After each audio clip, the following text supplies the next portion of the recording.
Thomas Sankara est né en 1949 à Yako, au Burkina Faso, un pays alors sous domination coloniale française. Élève brillant issu d'un milieu modeste, Sankara était destiné par sa famille à une carrière ecclésiastique, espérant qu'il deviendrait prêtre.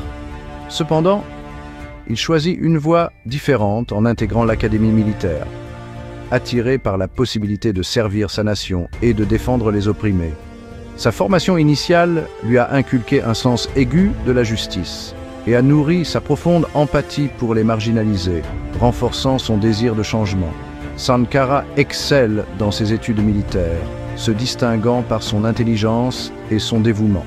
Il reçoit une formation complémentaire dans une prestigieuse académie militaire à Madagascar, où il élargit ses horizons. Là-bas, il est exposé à la pensée politique radicale et aux idées révolutionnaires. Ces expériences approfondissent sa compréhension des complexités du colonialisme et de ses effets persistants sur les sociétés africaines, le marquant profondément. Son séjour à Madagascar renforce également sa croyance en le panafricanisme et en la nécessité d'une unité africaine pour lutter contre l'oppression. Sankara retourne au Burkina Faso en 1972 avec une vision claire et une détermination renouvelée. C'est un soldat aguerri, doté d'une conscience grandissante des injustices qui minent son pays natal et d'une volonté de les combattre. Il est témoin direct de la pauvreté et des inégalités qui sévissent au Burkina Faso, des conditions de vie difficiles de ses compatriotes. Cela alimente son désir de changement et son engagement envers la justice sociale, le poussant à agir. Il sait que son pays mérite mieux et qu'il a un rôle à jouer dans cette transformation. Il est prêt à se battre pour cela, avec une détermination inébranlable et une vision claire pour l'avenir de son pays.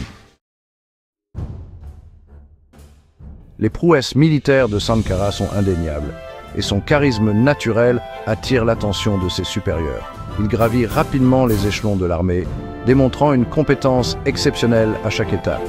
Il se fait connaître pour son courage, sa discipline et son génie tactique, des qualités qui le distinguent parmi ses pairs. En 1974, il participe à une guerre frontalière avec le Mali, une expérience qui le marque profondément. Cette expérience renforce sa réputation de leader compétent et le confronte aux dures réalités des conflits dans un contexte post-colonial.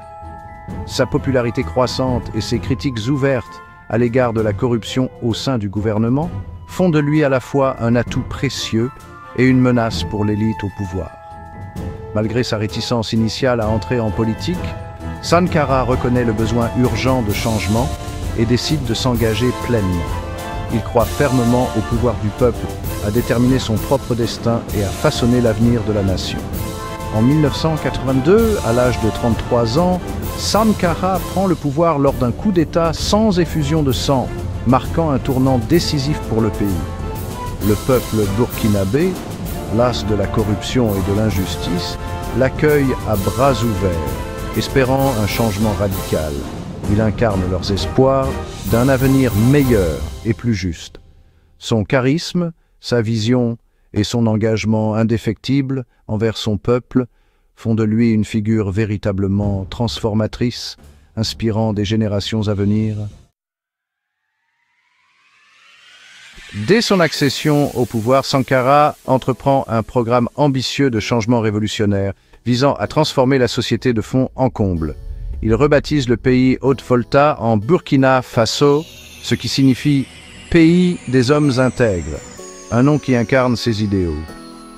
Cet acte symbolique reflète sa vision d'une nation fondée sur l'intégrité, l'autosuffisance et la justice sociale, des valeurs qu'il considère essentielles pour le progrès. Les réformes de Sankara sont rapides et profondes, touchant tous les aspects de la vie nationale.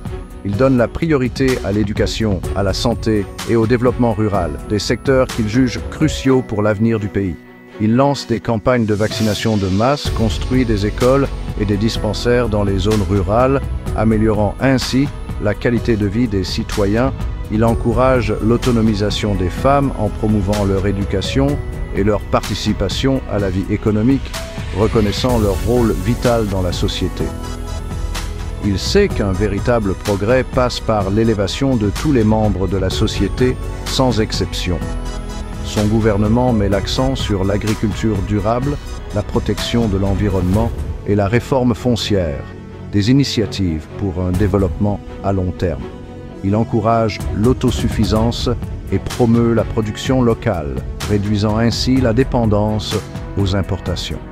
Cette approche remet en question le modèle économique néocolonial dominant, cherchant à établir une économie plus équitable. Son engagement pour la justice sociale s'étend au-delà des frontières nationales, influençant les politiques internationales. Il dénonce l'apartheid en Afrique du Sud et plaide pour l'annulation de la dette des pays en développement, soulignant l'importance de la solidarité mondiale. Il croit en un monde où toutes les nations sont sur un pied d'égalité, un monde de justice et de respect mutuel.